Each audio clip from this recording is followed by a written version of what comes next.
ආයිෆෝන් පුතේ හැමෝටම අපි පාඩම පටන් ගමු එහෙනම්. හරි. එතකොට එදා මතකනේ කතා කරපු එක ආයේ ආයතන ටික කතා කරා. මතකයි නේද? අග්‍රාණුකාරවර කවුරු හරි කියන්නකෝ ආයතන හතර මොනවද කියලා. චුට්ට පාඩම පටන් ගන්න කලින් ආයතන හතරක් ගැන කතා කරලා කවුරු හරි කියන්නේ. අග්‍රාණ්ඩුකාරවරයා පාර්ලිමේන්තුව ඇමතිදාන කැබිනට් අර ওই ටික අපි කතා නේද? කතා කරලා ඉවර කරා. හරි. එතකොට ප්‍රශ්නකුත් දුන්නා. හැබැයි දැන් නම් ඉස්සර ලියන්නේ නැහැ වගේ නේද? කෙනෙක් දෙන්නෙක් තමයි එවන්නේ. ලියන්න වෙයි. හරි. ලිව්වේ නැත්නම් Tamanටම තමයි ඉතින්. හරි. අපි අද ඉතුරු කොටස කතා කරන්නේ මම පොඩ්ඩක් බලාගෙනත් එන්න කියලා ශ්‍රී ලංකාවේ දේශපාලන පක්ෂ ක්‍රමය අද අපිට කතා කරන්න තියෙනවා. හරි. ශ්‍රී ලංකාවේ දේශපාලන පක්ෂ ක්‍රමය තමයි අපිට කතා කරන්න තියෙන්නේ. දැන් එතකොට අහගන්න ටිකක්. දැන් පාර්ලිමේන්තු ආණ්ඩු ක්‍රමයක් තියෙන පාර්ලිමේන්තු ප්‍රජාතන්ත්‍රවාදී මේ ආණ්ඩු ක්‍රමයක් පවතින හැම රටකම මේ දේශපාලන පක්ෂ ක්‍රමය කියන එක අනිවාර්යයි. හරි අනිවාර්ය ලක්ෂණයක්. දේශපාලන පක්ෂ කියන එක පාර්ලිමේන්තු මේ ප්‍රජාතන්ත්‍රවාදී ආණ්ඩු ක්‍රමයක් තියෙන ඕනෑම රටක. එතකොට මේ සමහර රටවල් වල එක පක්ෂයක් කලින් තනි පක්ෂයක් විදිහට තියෙන රටවල් දකින්නත් හම්බුණා. ඊළඟට පක්ෂ දෙකක් තියෙන රටවල් දකින්නත් හම්බුණා.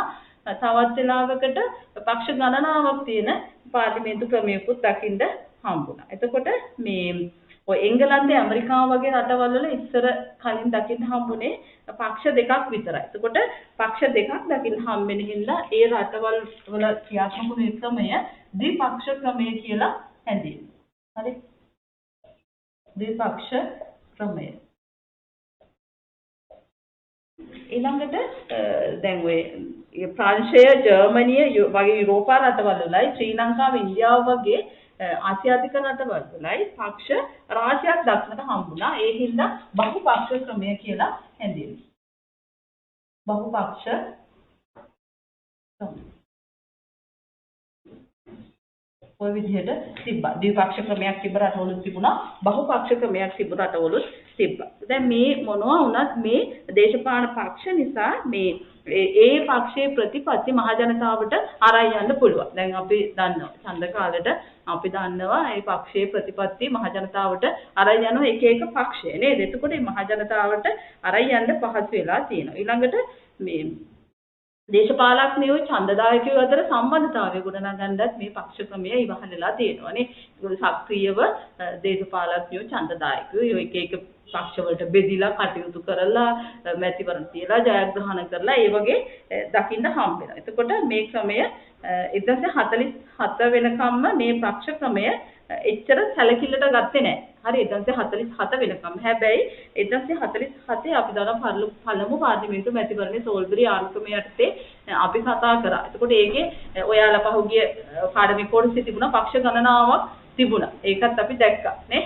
එතකොට පොතේ දාලා තියෙනවා මේ මැතිවරණයේදී ලංකා සමාජ පක්ෂය, එක්සත් ජාතික පක්ෂය, ලංකා කමියුනිස්ට් පක්ෂය, ද්‍රවිඩ පක්ෂ වගේ පක්ෂ රාශියක් තිබ්බා. එතකොට ඒ විදිහට මැතිවරණ 47 ඉඳලා මේ පක්ෂ ක්‍රමයේ වැඩිපුර ක්‍රියාත්මක එතෙක් එච්චර සැලකිල්ලට ගත්තේ නැහැ කියලා තමයි සඳහන් වෙන්නේ. හරි. එහෙනම් පොඩ්ඩක් ලියා ගන්න. ශ්‍රී ලංකාවේ දේශපාලන පක්ෂ ක්‍රමය. හරි. ශ්‍රී ලංකාවේ දේශපාලන පක්ෂ ක්‍රමය. දැන් ලියා ගන්න. දේශපාලන පක්ෂ ක්‍රමයේ යනු දේශපාලන පක්ෂ ක්‍රමයේ යනු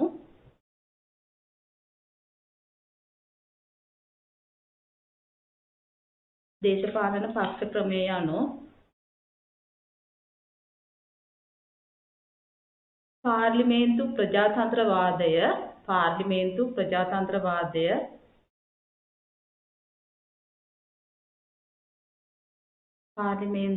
ප්‍රජාතන්ත්‍රවාදය පවතින සෑම රටකම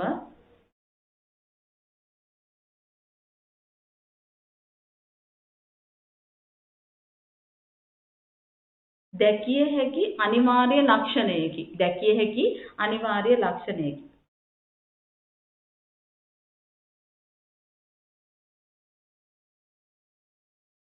පස්සේ ලියා ගන්න. ඔය තරු ලකුණු දාලා ලියා ගන්න. කරුණු විදියට දෙන්නේ. විස්තර ඔක්කොම ඕනේ නැහැ. පොතේ තියෙනවා. හරි. කෙටියෙන්ම හදලා තියෙනවා.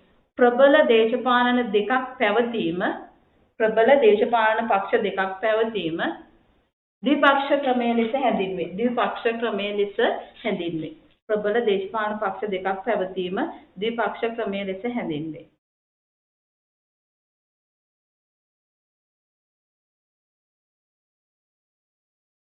ද්විපක්ෂ ක්‍රමය ලෙස හැඳින්වේ. උදාහරණ ලියා ගන්න. ඇහුවොත් ද්විපක්ෂ ක්‍රමයේ පැවති රටවල් මොනවද කියලා. උදාහරණ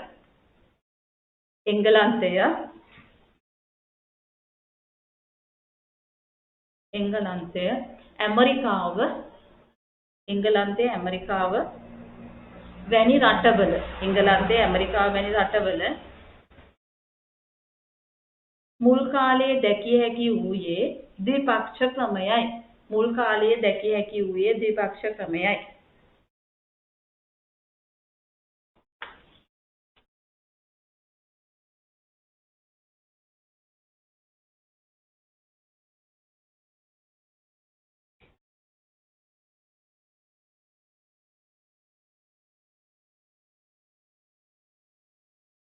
ඊළඟට ලියා ගන්න. දේශපාලන පක්ෂ රාශියක්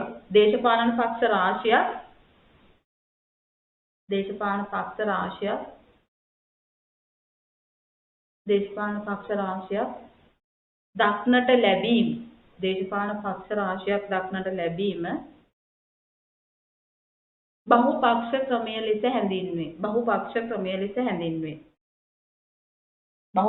ක්‍රමය ලෙස හැඳින්වේ. ඒකට උදාහරණ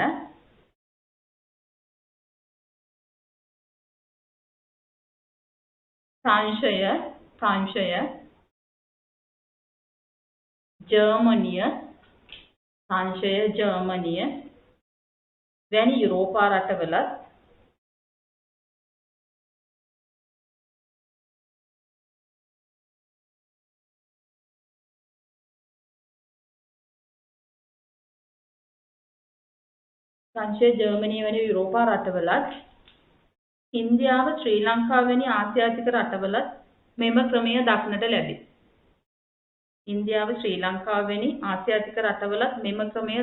ලැබේ.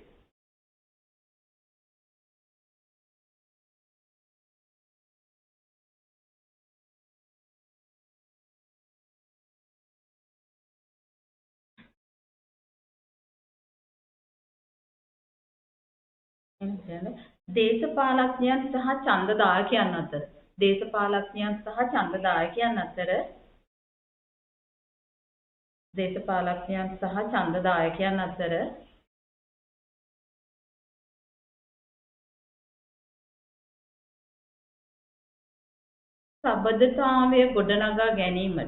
සබඳතාවය ගොඩනැගීමට පක්ෂ ක්‍රමය අවශ්‍ය වේ. මම කිව්වනේ ඉස්සෙල්ලා නේද? අතර සම්බන්ධතාවය ගොඩනැගෙන පක්ෂ ක්‍රමය ඕනේ. දේශපාලඥයන් සහ ඡන්දදායකයන් අතර සබඳතාවය ගොඩනැගීමට පක්ෂ ක්‍රමය අවශ්‍ය වේ.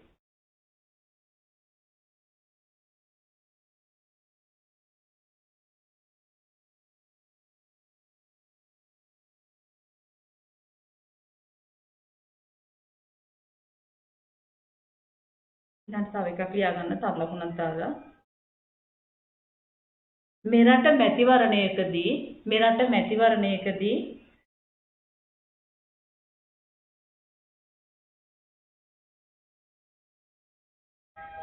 මුල්වරට පක්ෂ ක්‍රමය භාවිතා වූයේ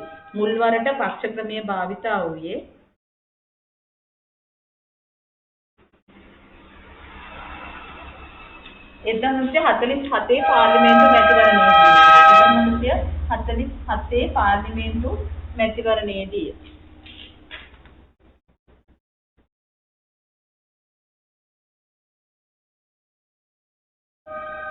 උදාහරණ ලියා ගන්න තිබුණු ඒ ඉදිරිපත් වුණු පක්ෂ ලංකා සම සමාජ පක්ෂය උදාහරණ දාලා ලංකා සම සමාජ පක්ෂය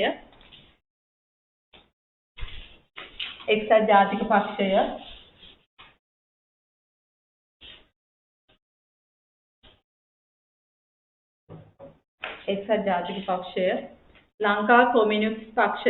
ලංකා කොමියුනිස්ට් පක්ෂය ද්‍රවිඩ සංගමය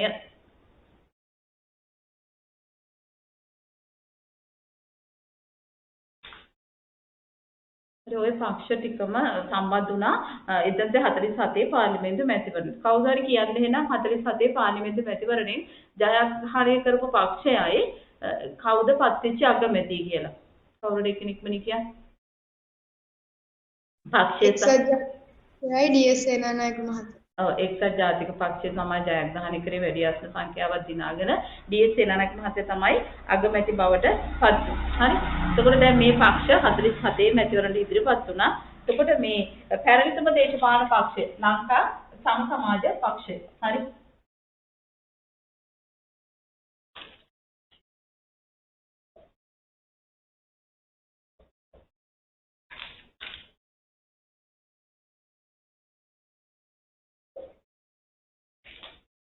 ලංකා සමසමාජ පක්ෂය. එතකොට මේක තමයි පැරණිතම දේශපාලන පක්ෂයේ විදිහට ගන්න. එතකොට ආචාර්ය එන්.එම්. පෙරේරා මහත්තයා, ආචාර්ය කොල්ලින්නාද සිල්වා, ඊළඟට පිළිස් ගුණවර්ධන වගේ නායකයෝ 1935 දී තමයි මේ ලංකා සමසමාජ පක්ෂය පිහිටුවගෙන තියෙන්නේ. හරි.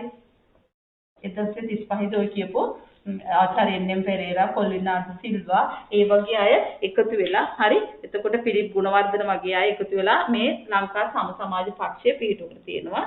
එතකොට මේ ලංකාවේ සමාජවාදී දේශපාලන සමාජයක් නිර්මාණය කරන්න මේගොල්ලෝ මේ දේශපාලන කටයුතු මෙහෙवला තියෙනවා. සමාජවාදී සමාජයක් නිර්මාණය කරන එක තමයි මේගොල්ලන්ගේ අරමුණ වෙලා තියෙන්නේ මේ 1935 පිහිටවපු ලංකා සමසමාජ පක්ෂය. එතකොට මේක තමයි පැරණිතම පක්ෂ දේශපාලන පක්ෂයේ විදිහට ගන්න. මේකේ අරමුණ තමයි එහෙනම් සමාජවාදී සමාජයක් නිර්මාණය කරා. ඒක තමයි ඒගොල්ලන් අරමුණ වෙලා තිබ්බේ. සමාජවාදී සමාජය. ඔය දේවල් සමාජයට යවන්න තමයි උත්සාහ කරන්නේ. සමාජවාදී සමාජයක් තමයි නිර්මාණය කරන්න උවමනා වුනේ මේගොල්ලන්. අර කියන නායකයෝ ටික හිටියා කොල්ලින්නාත් සිල්වා, පිළිස් ගුණවර්ධන, ඊට පස්සේ මේ ආචාර්ය එන්.එම්. පෙරේරා වගේ අය තමයි මේකෙදි මූලිකත්වයේ ගත්තේ. හරි. ලියාගන්න ලංකා සමසමාජ පක්ෂය.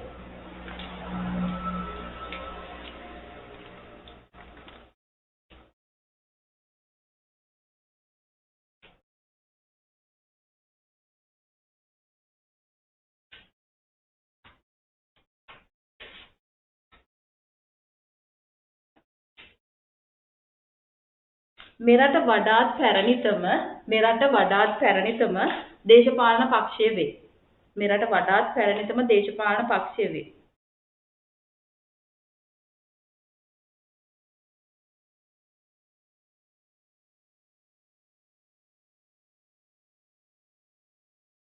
ආචාර්ය එන්.එම්. පෙරේරා, ආචාර්ය එන්.එම්. පෙරේරා,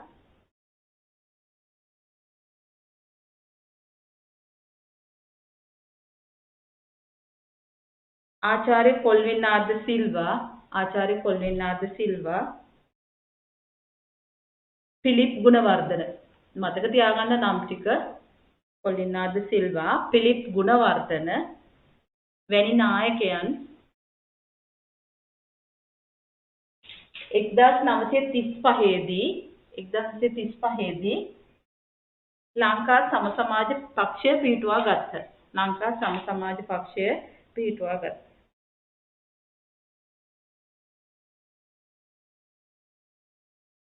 ශ්‍රී ලංකාව තුල සමාජවාදී සමාජයක්. හරි. ඒකයි අරමුණුනේ. හරි.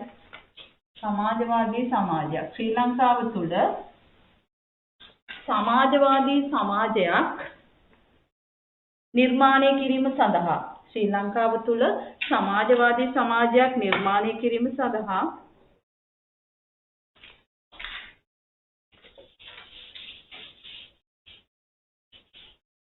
අවශ්‍ය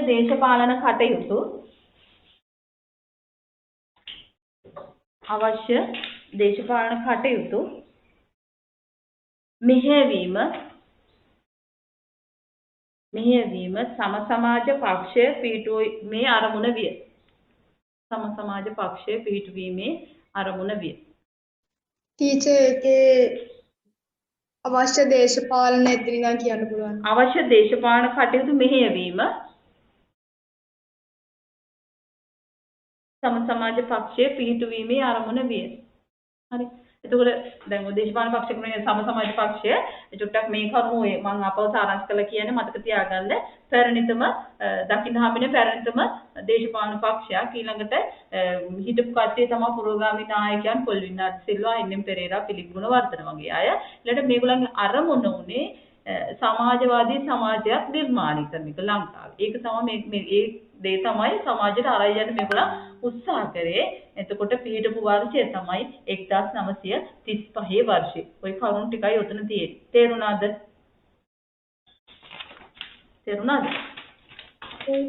හා ඊළඟට එක්සත් ජාතික පක්ෂය ලියාගන්න. එක්සත් ජාතික පක්ෂය.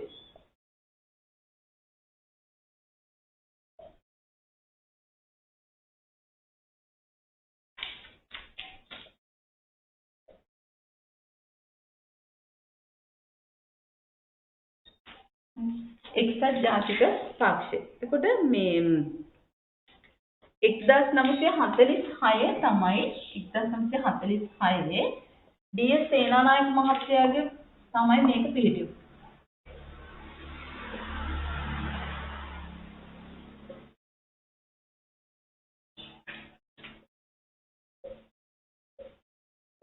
හරි 1946 ඩී.එස්. සේනානායක මහත්තයා තමයි එක්සත් ජාතික පක්ෂය පිහිටුවේ. එතකොට ඊට පස්සේ 47 මැතිවරණින් තමයි හිටපු පිහිටුවම ප්‍රයාම තමයි අගමැති බවට පත් වුනේ. එතකොට මේ එක්සත් ජාතික පක්ෂය පිහිටුවන නායකත්වය ගත්ත ඩී.එස්. සේනානායක මහත්තයා පිහිටපු වර්ෂය තමයි 1946. එතකොට මේ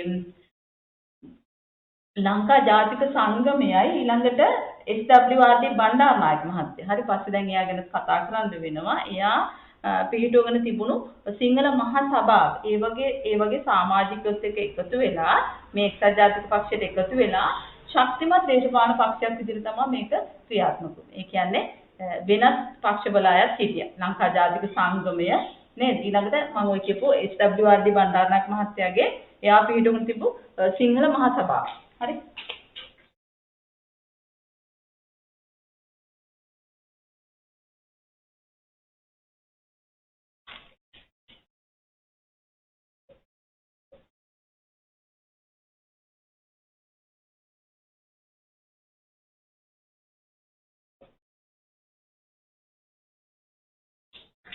ලංකා ජාතික සංගමයේ සිංහල මහ සභාව වගේ මේගොල්ලත් මේ එක්සත් ජාතික පක්ෂයට එකතු වුණ හින්දා ශක්තිමත් දේශපාලන පක්ෂයක් විදිහට තමයි මේක ක්‍රියාත්මක වුණේ. ඊට පස්සේ 1947 පාර්ලිමේන්තු මැතිවරණයෙන් ආසන අපි දන්නවා 42ක් දිනාගත්තා. කලින් පාර්ලිමේන්තු කොටසේ එක තිබ්බ. ආසන 42ක් දිනාගෙන ජයග්‍රහණය කරන්න හම්බුණා එක්සත් ජාතික පක්ෂයට. ඊට පස්සේ මේ ආපහු 1952 තිබුණු පාර්ලිමේන්තුව දෙවෙනියට තිබෙන 1952 තිබුණ කෙනුත් ආසන 54ක් දිනාගෙන ආණ්ඩුවක් පිහිටුව ගන්න සමත් වුණා මේ පක්ෂය. කියන්නේ ශක්තිමත් දේශපාලන පක්ෂයක් එක්සත් ජාතික පක්ෂය. හරි තේරුණාද ඔය ටික? හරි දැන් එහෙනම් ලියා ගන්න එක්සත් ජාතික පක්ෂය.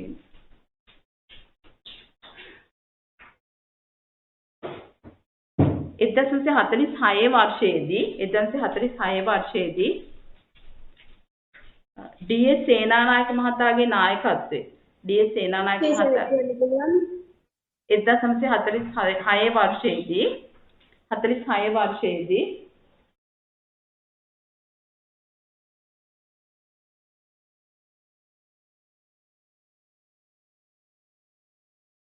ඩී.එස්. සේනානායක මහතාගේ නායකත්වයේ 1946 වර්ෂයේදී ඩී.එස්. සේනානායක මහතාගේ නායකත්වයෙන් එක්සත් ජාතික පක්ෂය පිහිටු විය. මතක තියාගන්න 46 තමයි වර්ෂය. සේනා තමයි ඩී.එස්. සේනානායක මහතා. හරි.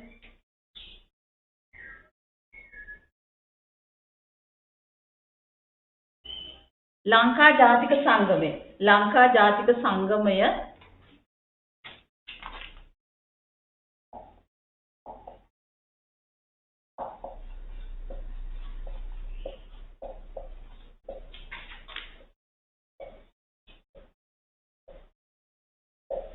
ලංකා ජාතික සංගමයේ සහ SWRD බණ්ඩාරනායක මහතා පිහිටුවා තිබූ සිංහල මහසභාව.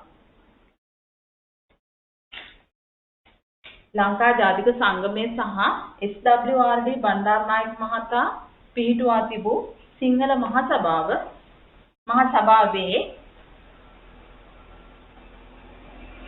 සමාජිකයන්ද සිංහල මහසභාවේ සමාජිකයන්ද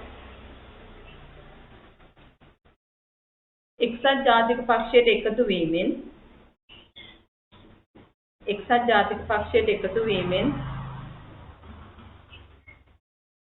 මෙය ශක්තිමත් දේශපාලන පක්ෂයක් බවට පත්විය.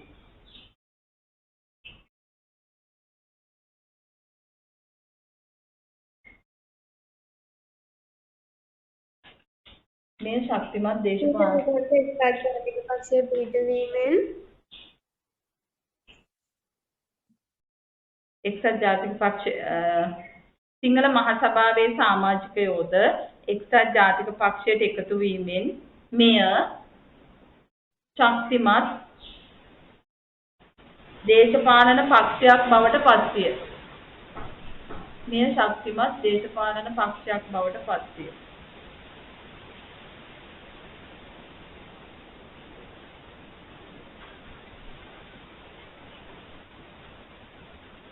එදදාසම්සිය 47 පළමු පාර්ලිමේන්තු මැතිවරණයෙන්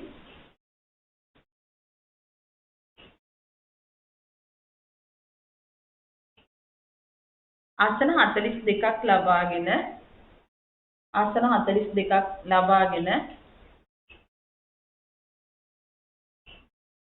ජයග්‍රහණය කිරීමටද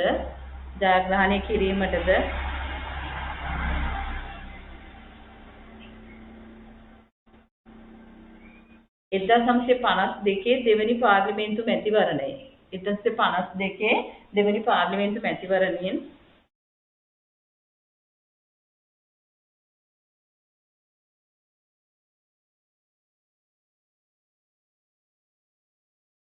ආසන 54ක් ලබා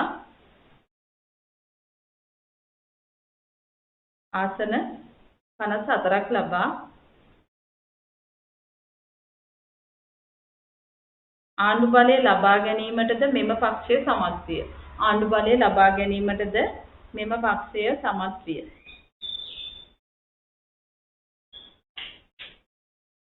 දැන් පැහැදිලිද එක්සත් ජාතික පක්ෂය ගැන මම කියපු ටික පැහැදිලිද? ආපහු කියන්න චුට්ටක්. හරි බලාගන්න. ආරම්භ කරේ 1946 කවුද කෙනා ඩී.එස්. සේනානායක මහත්තයා. එතකොට මේ දේශපාලන පක්ෂය මට කවුරු හරි කියන්න 1946 ඩී.එස්. සේනානායක මහත්තයා ආරම්භ කරා මේ දේශපාලන පක්ෂය ඉතා ශක්තිමත් වෙන්න හේතුව කියන්නකො කවුරු හරි. ශිෂාරා ඉන්නවද? හදරේනු නැද්ද?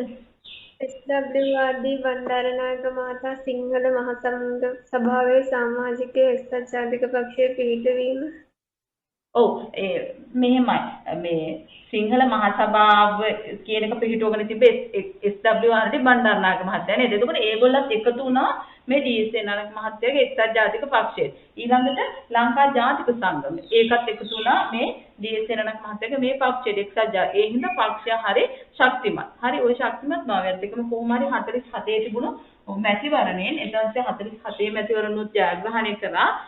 ආසන 42ක් දිනාගෙන හරි ඊට පස්සේ 1952 පාර්ලිමේන්තු මැතිවරණයෙන් ආසන 54ක් දිනාගෙන ජයග්‍රහණය කළා එක්සත් ජාතික පක්ෂය. හරි දැන් පක්ෂ දෙකක් කතා කරා.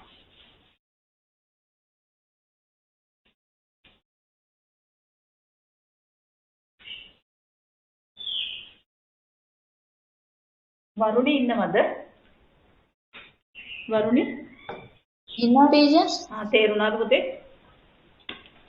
තේරුණා ටීචර්. ඊට පස්සේ අපිට කතා කරන්න තියෙන්නේ ශ්‍රී ලංකා නිදහස් පක්ෂය. ශ්‍රී ලංකා නිදහස් පක්ෂය.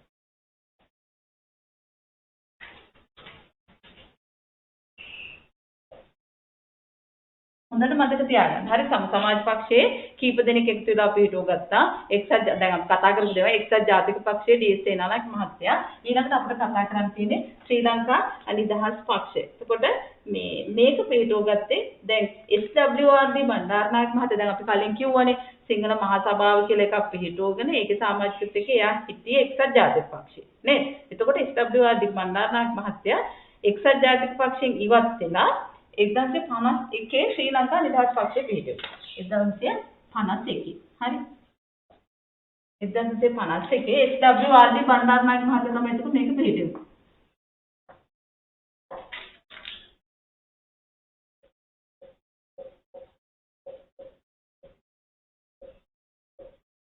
හරි. දැන් මතකද එතකොට එක්සත් ජාතික පක්ෂයේ තමා මෙයා හිටියේ නේද? SWRD බණ්ඩාරනායක මහත්තයා හිටියේ එක්සත් ජාතික පක්ෂයේ. එයා හිටියේ සිංහල මහා සභාව කියන එකෙන් තමයි එයා හිටියේ. ඊට පස්සේ 1951 ඒකෙන් අයින් වෙලා මෙයා පිහිටුවගත්තා ශ්‍රී ලංකා නිදහස් පක්ෂය. හරි. එතකොට මේක විශේෂයි. මොකද මේකේ හිටියා ස්වභාෂා උගතුන්, ඊළඟට භික්ෂුන් වහන්සේලා, ඊළඟට දේශීයත්වය අගය කරන පිරිස් එහෙම හැමෝම මේ SWRD බණ්ඩාරනායක මහත්තයත් එක්ක මේ පක්ෂයට සහාය ලබා දෙන්න ඒ වගේ පිරිසක් හිටියා. දේශපාලන කණ්ඩායම් රාශියක් එකතු කරගෙන ඔන්න 1956 හැබැයි ඉදිරිපත් වුණා ශ්‍රී ලංකා නිදහස් පක්ෂය කියලා නෙමෙයි මහජන එක්සත් පෙරමුණ කියලා තමයි මෙයා ඡන්දෙට ඉදිරිපත් වුණේ. හරි. මැතිවරණයට ඉදිරිපත් වෙලා ආසන 59ක් දිනාගෙන ආණ්ඩුවක් පිහිටවගෙන තියෙනවා. ඊට පස්සේ 56 ඉඳලා 59 වෙනකම්ම ශ්‍රී ලංකාවේ අගමැති ධූරය දරලා තියෙනවා SWRD බණ්ඩාරනායක මහත්තයා අගමැති වශයෙන් කටයුතු කරලා තියෙනවා. හැබැයි ඉදිරිපත් වෙන ශ්‍රී ලංකා නිදහස් පක්ෂයෙන් නෙමෙයි. අර පක්ෂ ගානක් එකතු කරගෙන මහජන එක්සත් පෙරමුණ කියන එකෙන් තමයි ඉදිරිපත් වුනේ. හරි. ලියාගන්න ශ්‍රී ලංකා නිදහස් පක්ෂය.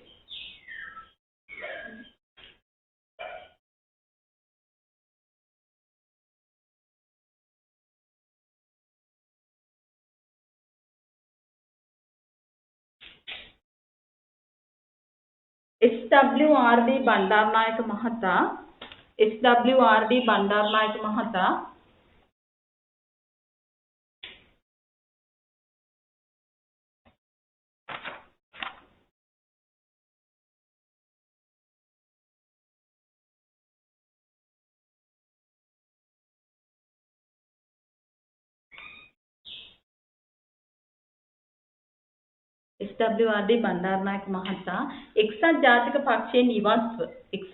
පක්ෂයෙන් ඉවත්ව 1951 දී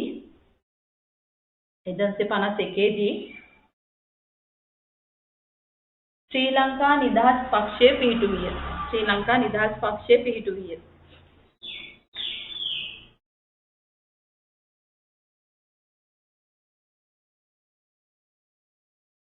ස්වභාෂා උගතුන්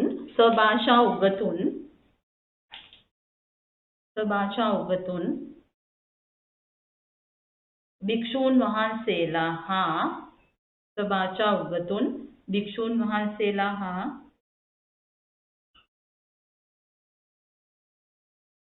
දේශීයත්වය අගය කළ පිරිස්වල සහායද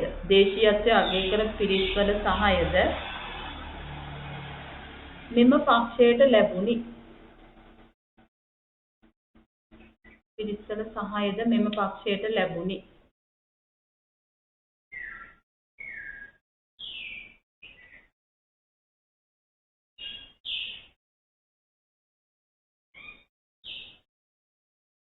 මෙම පක්ෂය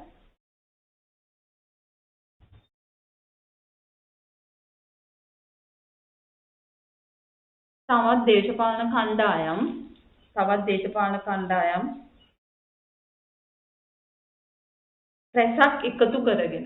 දේශපාලන කණ්ඩායම් රැසක් එකතු කරගෙන 1956 මහජන එක්සත් පෙරමුණ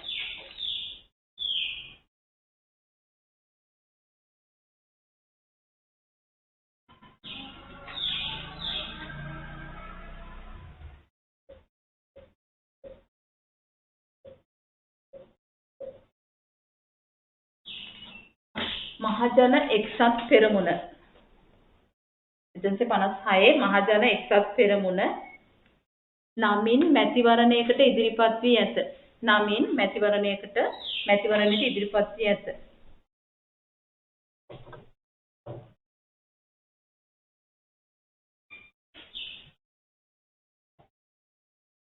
එහිදී ආසන 59ක් දිනාගෙන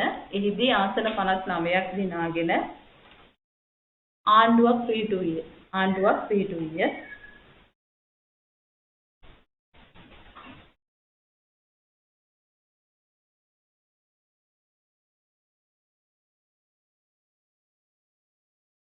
එදා 1956 සිට 1959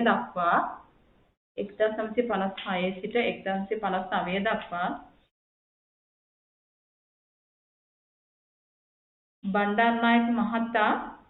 බණ්ඩාරනායක මහතා මෙරට අගමැතිවරයා වශයෙන් කටයුතු කළේය. හරි. එතකොට ආපහු ටිකක් අහගන්න. හරි.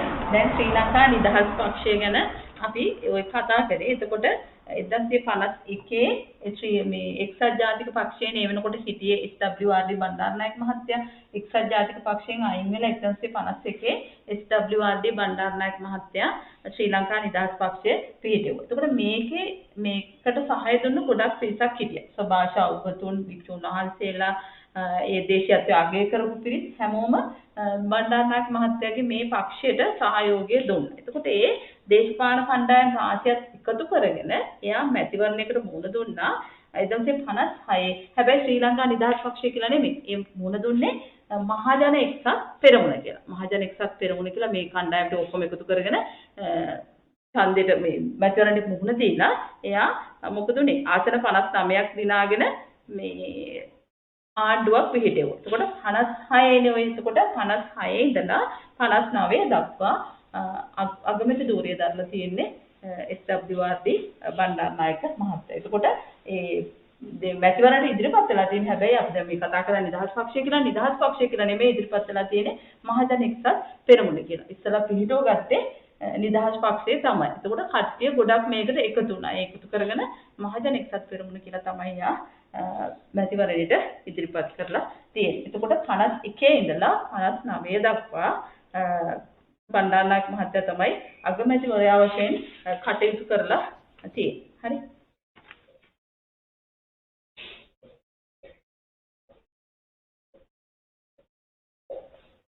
දැන් චුට්ටක් බලන්න මං කියවනේ ශ්‍රී ලංකා නිදහස් පක්ෂය එක්ක දැන් මේ පක්ෂ ගණනාවක් එකතු වෙලා එයා මැතිවරණයට ඉදිරිපත් වුණේ මහජන එක්සත් පෙරමුණ කියලානේ. ඒකෝන මහජන එක්සත් පෙරමුණේ මෙන්න මේ පක්ෂ ටික මේක ඇතුලේ තිබුණා. ශ්‍රී ලංකා නිදහස් පක්ෂය, විප්ලවකාරී සම සමාජ පක්ෂය, භාෂා පෙරමුණ, ස්වාධීන අපේක්ෂකයන්. මේ ඔක්කොමත් එක තමයි මේ මහජන එක්සත් පෙරමුණ කියන එක හැදුනේ.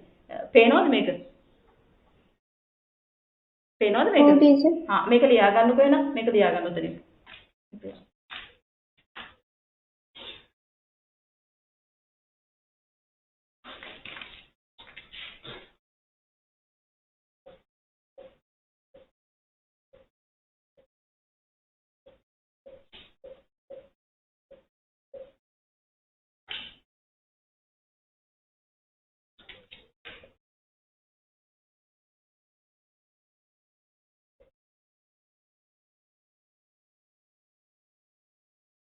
මේක පේන්නේ නැති වෙද්දි මම පොඩ්ඩක් කියන්නම්. හරි ඉස්සලා ලියගන්න ශ්‍රී ලංකා නිදහස් පක්ෂය. ඊළඟට විප්ලවකාරී සම සමාජ පක්ෂය. හරි විප්ලවකාරී සම සමාජ පක්ෂය කියන එකේ බණහන් ඇතුළේ ලියන්න ඒක හිටපු කෙනා පිලිප් ගුණවර්ධන. හරි අපි කතා කරන්නේ සම සමාජ පක්ෂය. එතකොට පිලිප් ගුණවර්ධන කියලා ලියගන්න. හරි විප්ලවකාරී සම සමාජ පක්ෂය. ඊට පස්සේ තව පක්ෂයක් මෙතන භාෂා පෙරමුණ. ඒකේ තියෙන්නේ විජයානන්ද දහනායක. හරි කෙනත් එක්කම ලියන්න. භාෂා පෙරමුණ කියන්නේ විජයානන්ද දහනායක. ඊට පස්සේ ස්වාධීන අපේක්ෂකයන්.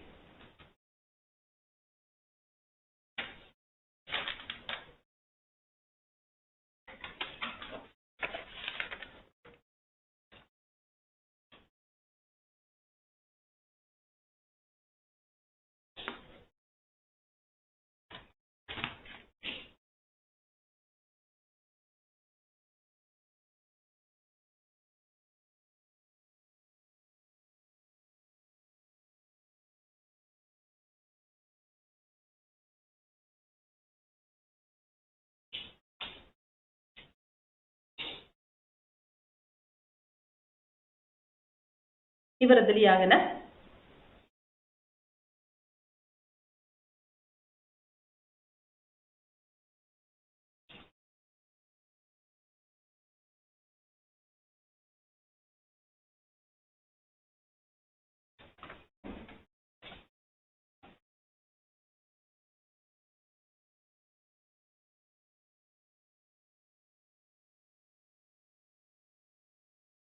හරිද?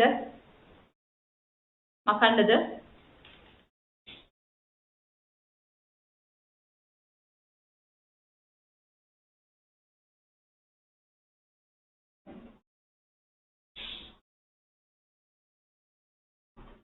ඉවරද ලියාගෙන? සඳුනි? ඈ? ඔව් ටීචර්. මකන්නද බෝඩ් එක අනිත්?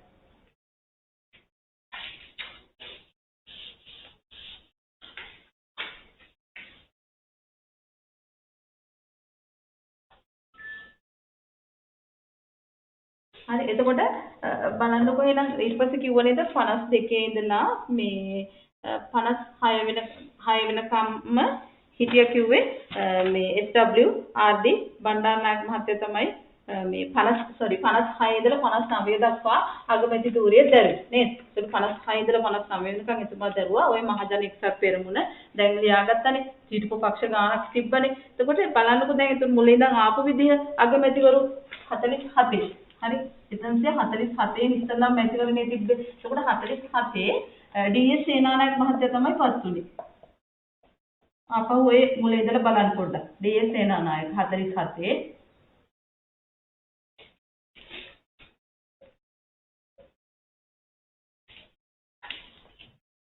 ඊට පස්සේ 52 මැතිවරණේ තිබ්බා. එතකොට 52 මේ ඩී.එස්. සේනානායක මහත්තයා ගේ මරණයෙන් පස්සේ එයාගේ පුතා තමා පත් උනේ ඩඩ්ලි සේනානායක. 52 ඩඩ්ලි සේනානායක.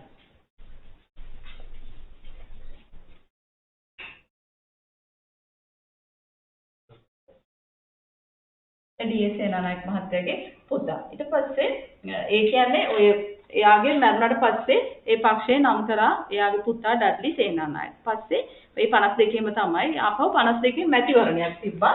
මැතිවරණෙන්දුත් පත් උනේ මෙයාමයි.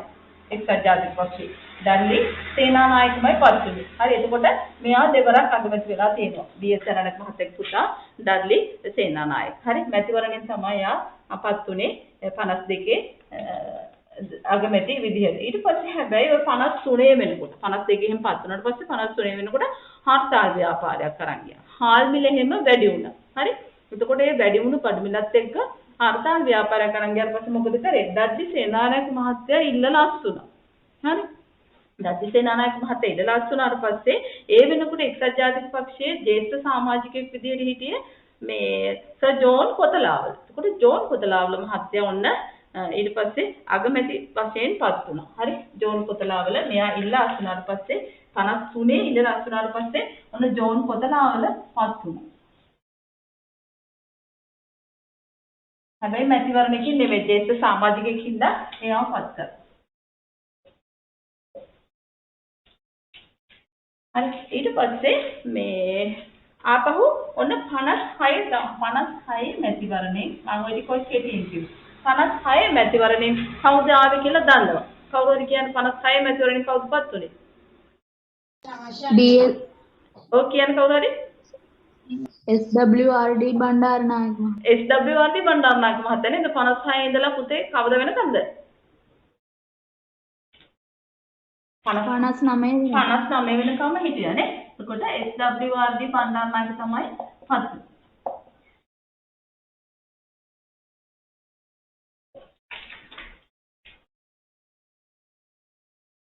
හරි මං කෙටියෙන් කිව්වේ කියන්න පැහැදිලිද ආපහු මං කියන්නද හරි ආපහු කියන්නද කියන්න පැහැදිලිද? එතකොට 47 ඩී.එස්. සේනානායක මහත්තයා පත් වුණා. ඊට පස්සේ 52 කවුද පත් වුනේ? එයාගේ පුතා ඩඩ්ලි සේනානායක. එයා පත් වුනේ ඩී.එස්. සේනානායක මහත්තයා මරණයට පස්සේ මේ යාමෙන් පස්සේ ඒ හිස්සුන අගමැති ධූරය තමයි ඩඩ්ලි සේනානායකට ලැබුණේ. ඊට පස්සේ මැතිවරණය තියලා මැතිවරණ ජයග්‍රහණය කර එක්සත් ජාතික පක්ෂය මේගොල්ලෝ එක්සත් ජාතික පක්ෂයනේ. ඒ දද්දි සේනානායක. එතකොට එයා දෙවරක් ලංකාවේ අගමැති වෙලා තියෙනවා. ඊට පස්සේ 53 මෙයා ඉල්ලාස් වුණා. කවුරු හරි කියන්නේ ඉල්ලාස් වුණේ කියලා. සඳුනේ නැතුව වෙන කවුරු හරි කියන්නේ. 53 දද්දි සේනානායක ඉල්ලාස් වුණා. ඇයි ඒ කියලා කියන්නේ? හේතුව කියන්න.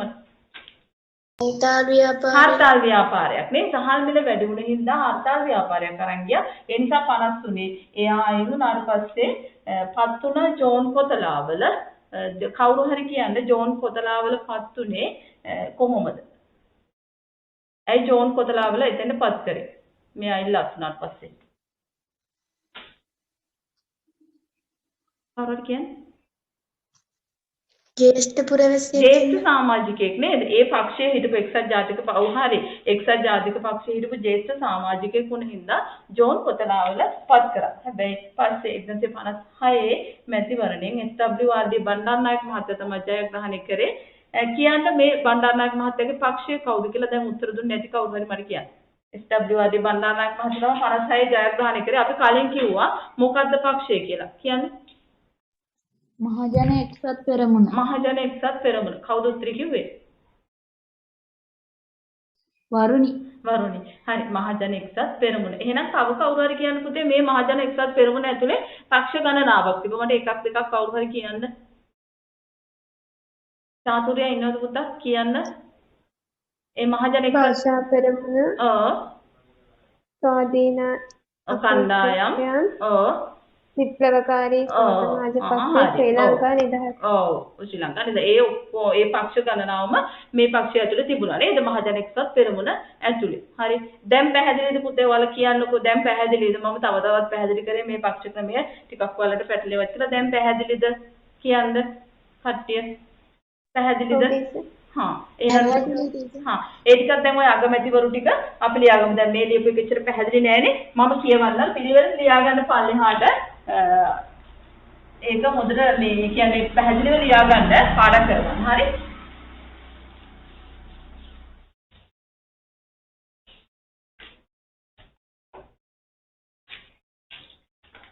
එදන්සේ 47 කියලා වර්ෂය දාලා ඉරක් ගහලා ලියාගන්න. 47. ඔය හිටපු අගමැතිවරුන් ගැන තමයි ඔය ලිස්ට් එක ලියන්නේ. හරි? අපි 47 දැන් ඔයාලටම ලියා ගන්නත් පුළුවන්. මම කිව්වේ නැත්. ඩී.එස්. සේනානායක මහතා වරහන් ඇතුලේ ලියන්න එක්සත් ජාතික පක්ෂය. ඩී.එස්. සේනානායක මහතා වරහන් ඇතුලේ එක්සත් ජාතික පක්ෂය.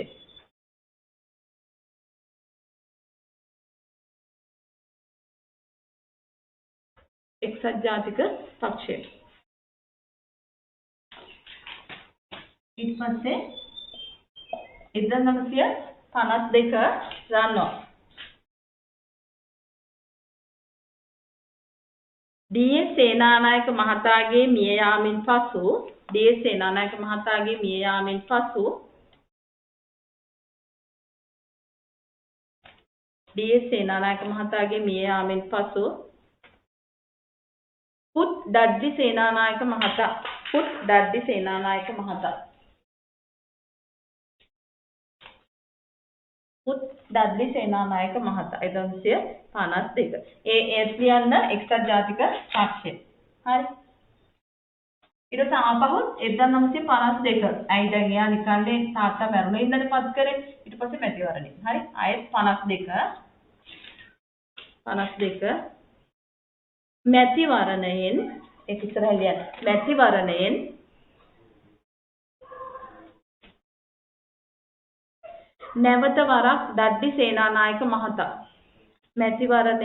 නැවත වරක් දඩ්ලි සේනානායක මහතා වරහන් ඇතුලේ එක්සත් ජාතික පක්ෂය ඒ ජාපෝ කියලා ලියන්න.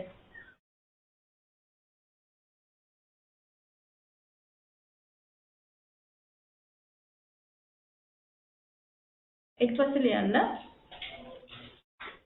1953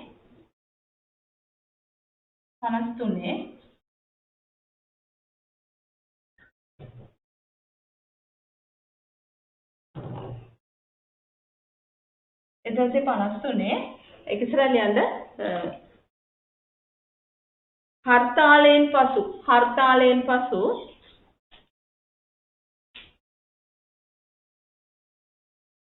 හර්තාලෙන් පසු ඩඩ්ලි සේනානායක මහතාගේ ඉල්ලා අස්වීම නිසා ඩඩ්ලි සේනානායක මහතාගේ ඉල්ලා අස්වීම නිසා මැඩම් ආපහු කියන්නකෝ. 1953 හර්තාලෙන් පසු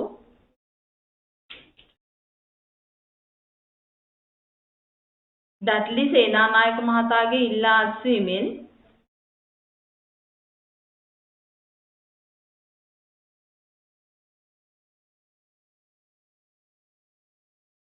ජෝන් කොතලාවල මහතා පත්වන ලදී. ජෝන් කොතලාවල මහතා පත්වන ලදී. ඒත් එක්සත් ජාතික පක්ෂය. හරි. ජෝන් කොතලාවල මහතා පත්වන ලදී. එක්සත් ජාතික පක්ෂය.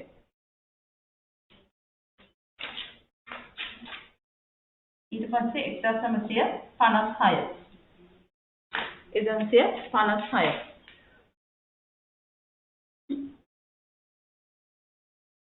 1956 SWRD බණ්ඩාරනායක මහතා මහජන එක්සත් පෙරමුණ.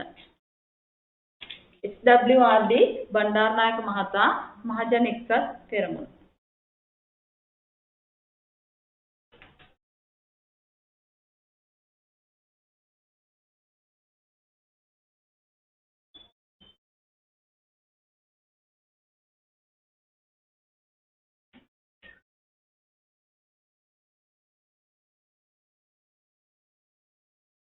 හරිද? එතකොට දැන් එහෙනම් හරි 47 52 ආපහු 52 53 56 ඔය දක්වා අගමැතිවරු ටික තමයි මම ඔය කිව්වේ. සමහර වෙලාවට මැරුණාට පස්සේ නිකම්මපත් වෙච්ච අයත් හිටියා. ඊළඟට ඉල්ලා අසුනාට පස්සේ නිකම්මපත් වෙච්ච අයත් හිටියා. මැතිවරණයෙන් ආපු අයත් හිටියා. නේද? ඒ වගේ කතා කරේ. ඉතින් දැන් ප්‍රබලයෙන් බවට පත් වෙන 56 SWRD බණ්ඩාරනායක මහත්තයා මහජන එක්සත් පෙරමුණ. මේ ටික පැහැදිලිද? වාර්තාත් එක දැන් මතක තියාගන්න පුළුවන්ද? පල්ලෙහාට හොඳට ලියාගත්තා නේද? හොඳට මතක තියාගන්න අගමැතිවරු ටික. එතකොට මෙන්න මේ 56 ඔය මහජන එක්සත් පෙරමුණ අපි කතා කරේ ඔයගේ මාතෘකාව තිබ්බේ සමාජ පෙරලියක් ඇති වුණා කියලා. ඇයි ඒ? එතකොට මේ මහජන එක්සත් පෙරමුණට ගොඩක් දෙනෙක් එකතු වුණා. හරි? පංච මහා බලවේග. හරි?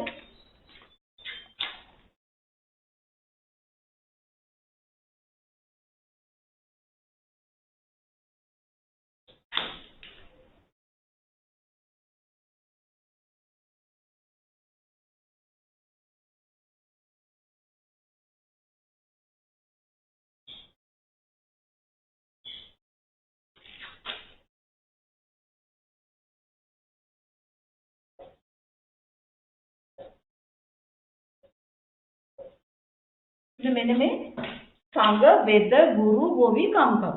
හරි? කණ්ඩායම් පහක් ඉන්නවා. සංඝ වෙද ගුරු ගෝවි කම්කම් මේ පංච මහා බලවේග ඔය මහජන එක්සත් පෙරමුණට එකතු වුණා. ඇයි මේ මහජන එක්සත් පෙරමුණ අපි කතා කරන්නේ සමාජ පෙරලියක් කියලා. SWRD බණ්ඩාරනායක මහත්තයාගේ පක්ෂය ගොඩක් පොදු ජන ගැටලු ගැන කතා කරපු පක්ෂයක් බවට පත් වුණා. එතුමාගේ මැතිවරණ වේදිකාවේ මාතෘකාවක් උනේ සිංහල භාෂාව රාජ්‍ය භාෂාව බවට පත් කරන එක. ඊළඟට මේ පාලන කාලේදී ඔය දේශීයත්වය අගය කරපු ප්‍රතිපත්ති ගොඩාක් ගැන කතා කරා. එහෙනම් මේගොල්ලෝ එකතු වුණා එතුමාගේ පක්ෂයට. හරි? පොදු ජන ගැටලු ගැන ගොඩක් කතා කරපු පොදු ජන ගැටලුවට විසඳුම් දෙන්න හිටපු පක්ෂයක් තමයි මහජන එක්සත් පෙරමුණ. ඒ නිසා තමයි මේ පංච මහා බලවේග එකතු වුණේ. හරි? එතකොට පංච මහා බලවේග ලියාගන්න මේවත් එකතු වුණා. මේක පේනවද? පැහැදිලිද?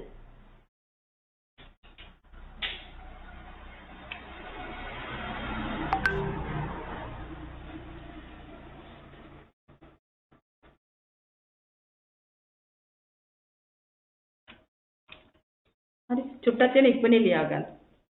මේක ලියාගෙන ඉවර වෙලා 1956 මැතිවරණ වේදිකාවේ 1956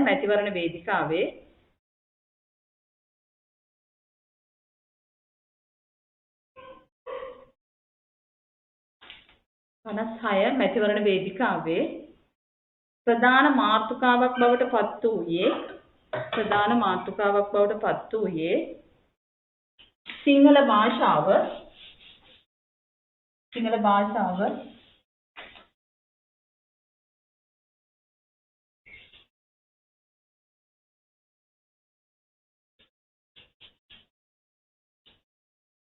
රාජ්‍ය භාෂාව බවට පත් කිරීමයි. රාජ්‍ය භාෂාව බවට පත් කිරීමයි.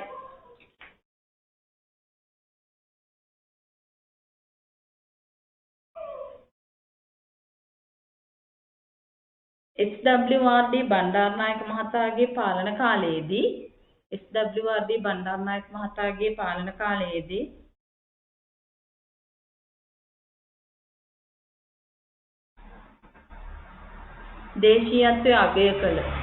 දේශීයත්වය අගය කළ ප්‍රතිපත්තියක් ක්‍රියාත්මක විය. දේශීයත්වය අගය කළ ප්‍රතිපත්තියක් ක්‍රියාත්මක විය.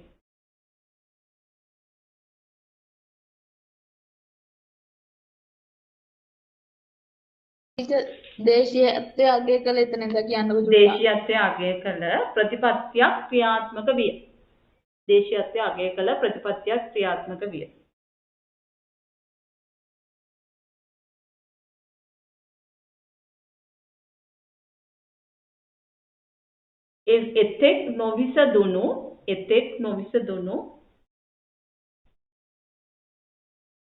එතෙක් නොවිසදුණු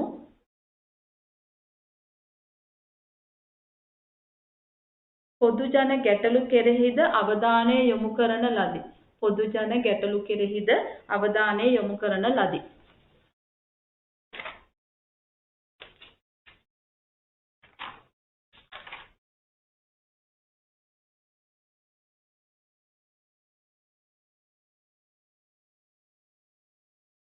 හරි.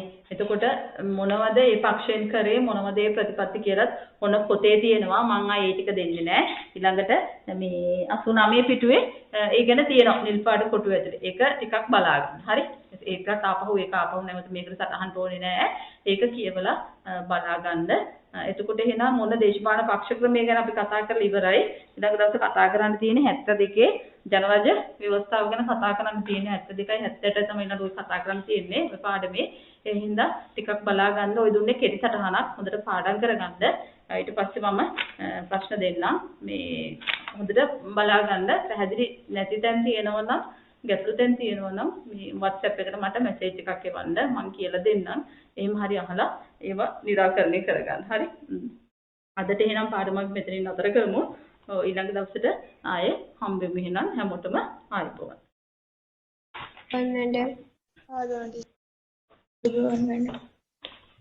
අයිබෝවන් ටීචර්.